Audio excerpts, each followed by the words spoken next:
Candidate हाफिज तसीर सेठ साहब हैं और आप तमाम से ये अपील की जाती है कि 23 तारीख के दिन आप गुड्डी के निशान पर बटन दबाकर मीन पार्टी को कामयाब करिए।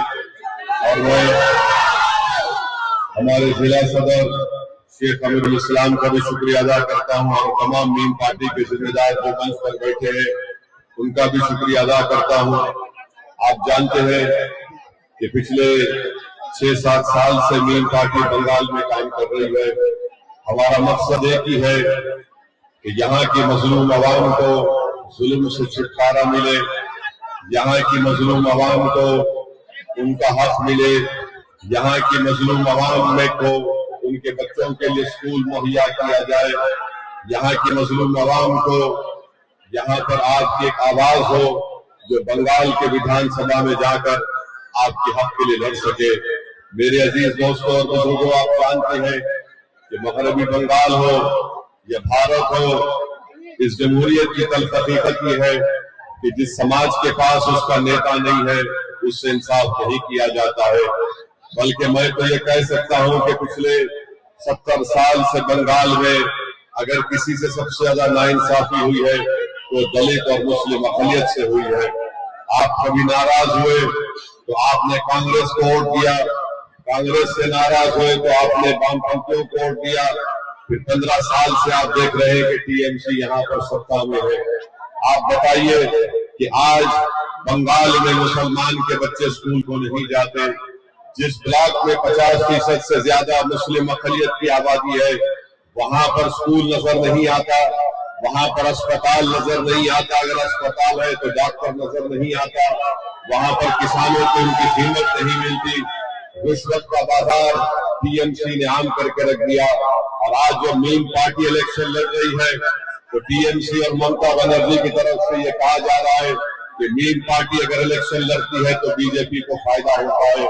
मैं पूछना चाहता हूं, क्या ममता बनर्जी ने आज से 26 साल पहले दमदम कॉन्स्टिट्यूंसी से बीजेपी के एमपी को कामयाब नहीं किया था?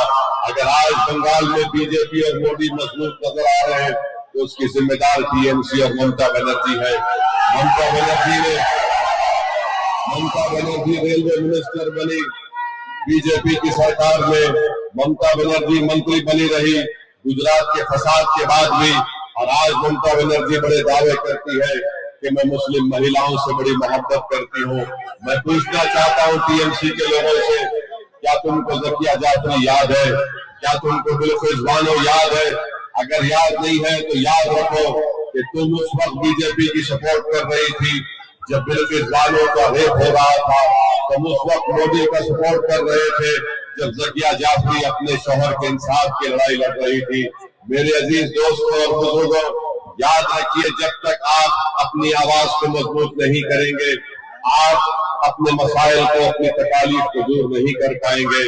ये जो मालदा और मुर्शिदाबाद, ये बीरभूम के जिले हैं, मैं आपको बता रहा हूँ, गवर्नमेंट का डेटा बताता है कि जहां जहां मुस्लिम अक़लियत रहती है वहां पर जबरन, वहां पर इस तरह से इस इलाके को लावारिस बनाकर छोड़ दिया गया। मुझे यहाँ पर हाफिज तसीर साहब ने बताया कि यहाँ पर मुराराई में इल्लीगल माइन है, यहाँ पर काम करने वालों को इस्तेमाल किया जाता है। एक राजग्राम स्टोन कंपनी थी जो नौकरी दिया जाता था, उसको टीएमसी ने बंद करवा दिया। यहाँ पर टीएमसी कट मनी को इस्तेमाल करती है, रिश्वतखोरी को इस्तेमाल करती है।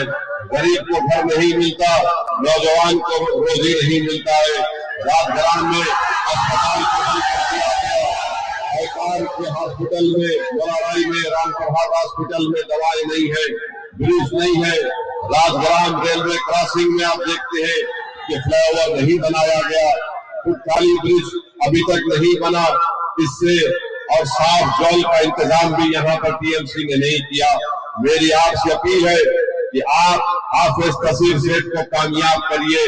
इंशाअल्लाह ताला मुराराई में ये तमाम मसाइल को मीन पार्टी हल करके रहेगी।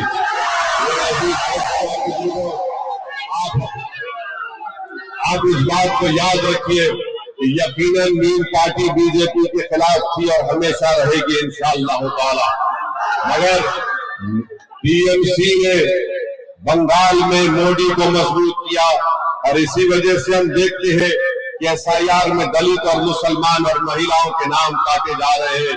अगर ममता बनर्जी चाहती, सही रहनुमाई करती तो बंगाल में न महिलाओं का, दलितों का और मुसलमानों का नाम नहीं कटता। मगर आज ममता बनर्जी की नाअहली की वजह से हम देख रहे हैं कि एसआईआर में लाखों नामों को निकाल कर रख दिया गया है। तो मेरी आप तमाम से यह दमन गुजारिश है कि मीम पार्टी को मजबूत करिए। बीजेपी को हराना है तो आपसे अपील कर रहा हूं कि मीम पार्टी को अपने वोट से कामयाब करिए। डरने और घबराने की जरूरत नहीं है। टीएमसी रिश्वतखोरी के बाजार को आम कर दिया है। टीएमसी यहाँ पर गोलाबाजी करती है। तो मैं आपसे अपील करने आया हूँ कि आप 23 तारीख को गुड्डी पर बटन दबाएंगे ना इंशाअल्लाह। तो 23 तारीख को हाफिज कासिम सेठ को आप कामयाब करिए, मीम पार्टी को कामयाब करिए, अपनी आवाज को बंगाल के विधानसभा में भिजाइए। याद रखिए, अगर बंगाल में बीजेपी को और मोदी को कमजोर करना है तो मेरी आपसे अपील है कि आप टीएमसी को नहीं, मीम पार्टी को मजबूत करिए। याद रखिए, जब तक मुसलमान अपना एक सियासी नेता नहीं बनाएगा, आपसे इंसाफ नहीं होने वाला है। एमआईएम पार्टी, मीम पार्टी आपको नागरिक के तौर पर देखती है, टीएमसी आपको वोटर की तरह देखती है। ममता बनर्जी मुसलमानों को दूधल गाय कहती है, ओवैसी आपसे कहता है कि आप इंसान हैं, आप हमारे भाई हैं, आप हमारी बहन है, आप हमारी माँ है। आप उन लोगों को वोट मत दीजिए जो 15 साल से आपका कुछ नहीं करे, बल्कि आपको तबाही और बर्बादी के दाहिने पर लाकर खड़ा कर दिया है। तो मेरी आप तमाम मुराराई की जनता से अपील है कि 23 तारीख को गुड्डी पर बटन दबाकर अपने इत्तेहाद को कामयाब करिए। मुराराई में एक इनकलाब को पैदा करिए ताकि पूरे बंगाल में उन तमाम जालिम ताकतों को मालूम हो जाए कि आप बेदार हो चुके हैं और आपने मीम पार्टी के परचम को अपने हाथों से थाम लिया। अब हमको कोई इंशाअल्लाह ताला बंगाल में रोकेगा नहीं। यहाँ से हम आगे बढ़ते जाएंगे और मीम पार्टी अपनी कामयाबी को हासिल करते जाएगी।